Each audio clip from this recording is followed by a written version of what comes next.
Yo family, welcome back to another Marvel Rivals video on the channel. Today we are going to be jumping in talking about Loki. Loki falls under the strategist class of the Marvel Rivals characters, and I think he's slept on because he is not an instant standout character in any area. If you look at the strategists available right now, everybody is going to be picking Jeff, pretty much there or thereabouts, because of his crazy ultimate, which I'm sure is probably going to get changed or adjusted somewhat in future. However, if you dive into the nuances of Loki's kit, how to play it properly, he is a lot of fun to play and way stronger than you think he is, I guarantee that much. As we are a new channel guys, anything that you can do to help us get our videos seen more, leaving a like, leaving a comment, subscribing to the channel. Let me know down below if you've played Loki and what your thoughts of him are. All of that goes a massive way to helping us out, and I truly appreciate it. And as I'm sure you truly appreciate me stopping selling myself and getting on with the video, that is exactly what I'll do. Alright guys, so first off, let's go through Loki's kit. So his main attack is going to be Mystic Missile. This is the standard attack for Loki. Does exactly what it says on the tin. Nothing crazy, not crazy damage. Has a decent amount of range. You are able to hit from range with this.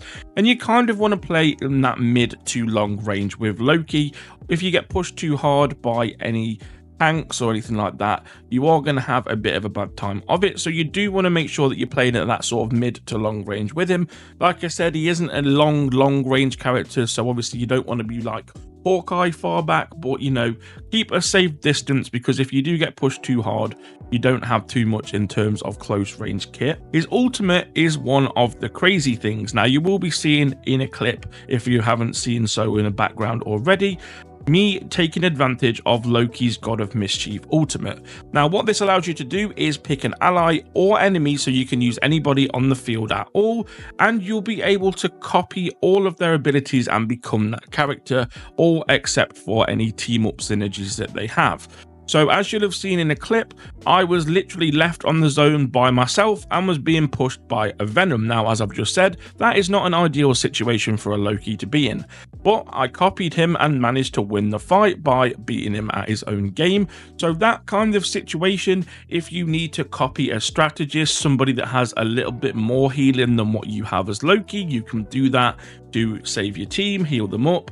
If you need to pick somebody else because you need to be aggressive and push onto a zone, as I've said, Loki doesn't have those capabilities, but you can steal them from other people. So this ultimate is very strong. So in terms of the healing that Loki does have, we have Regeneration Domain. Use Rune Stones to create a magical field that provides allies healing over time and converts incoming damage into further healing. So again, you want to use this at that kind of mid-range. You want to drop this on your teammates who are pushing an enemy spawn or enemy zone or just a choke point. You can drop that down, and obviously your healing over time is going to increase, converted from incoming damage, and that's going to heal up even more. So this is nothing crazy. Like I said, some of the other strategists have a lot more of a strong sort of dome dropped healing, things like that, where you'll get obviously a lot more potent of healing, but this does come in clutch, as you'll see throughout the video. So we then have Doppelganger, project an illusion that can cast some of Loki's abilities. You can have 2 of these out on the field at any one time, which is actually great because these will copy the attacks that you're doing. So if you almost play dead, don't really move around too much and just stand still, you can position these in almost like a triangle kind of pincer motion, where you'll stand at the back and put one of these out in front of you to your left or to the right. And that does take some time for the enemy sometimes to figure out which is which, and all 3 of those yourself and your 2 clones will be attacking, which can be really good. Now, the other thing that you can do with this is to use this with Devious Exchange. This is going to allow you to use those doppelgangers as kind of movement tech as well. So you have a pretty decent amount of range in where you can actually put down these doppelgangers. They don't have to be right down in front of you. So you can actually put these somewhere and then use Devious Exchange to teleport to that position for a movement technique. Of course, the other thing that you can do if you are being pushed, you can teleport out of that situation and swap with one of the clones as well. So if you are getting those aggressive pushes, which Loki isn't the best at dealing with, then of course you can swap out. You then have Backstab, which is your melee ability. It does extra damage when you are behind enemies. It's still nothing crazy, but that is obviously a panic option to use. And we then have Deception.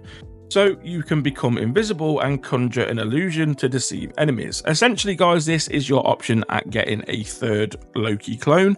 So if you are pushed too hard, this is your get out of jail free card. But do bear in mind, this doesn't have a very long timer at all. I think it's only about 5 seconds or something like that. So it doesn't last too long. But again, it can be used as a panic card. So for your passives or your team up abilities, you have this passive which works with Thor and Hela. When Hela lands a final hit in defeating an enemy, she can instantly resurrect Loki and Thor in the respawn phase, or grant them bonus health if they are still alive.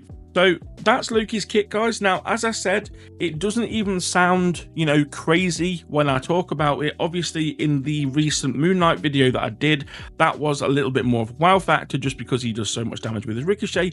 Loki doesn't necessarily have that, but Loki has a bit of everything. He can help out in all kinds of situations. As I've said, with his God of Mischief ultimate, you can turn the tide of winning a round or not.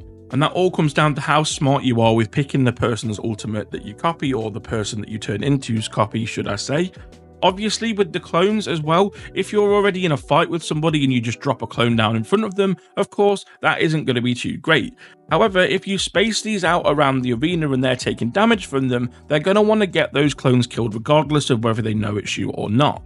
So clever positioning of that, like I said, I normally like to do it in a triangle sort of position.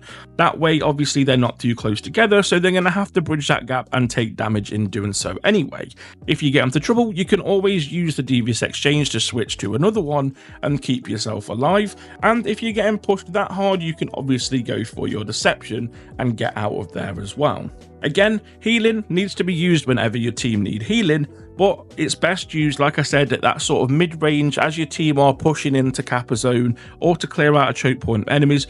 Drop that healing there, because the more damage that you're receiving as well, you're also going to get that increased healing from it. So that's everything for Loki today, guys. I just wanted to point out again, there are nuances with this kit, like there is with Moon Knight, where they're not necessarily a standout character from the get-go, but obviously when played properly, just some little tweaks to how they are used, and they can become very, very strong. Anyway, as always, thank you so much for your support in watching the video today. If you did enjoy or like what you saw or heard, then make sure to leave a like. And thank you so much to all the new subscribers that have joined in the last couple of videos. I do appreciate you supporting the channel and my journey on YouTube. Anyway, guys, have a great day, and I'll catch you in the next one. Bye-bye.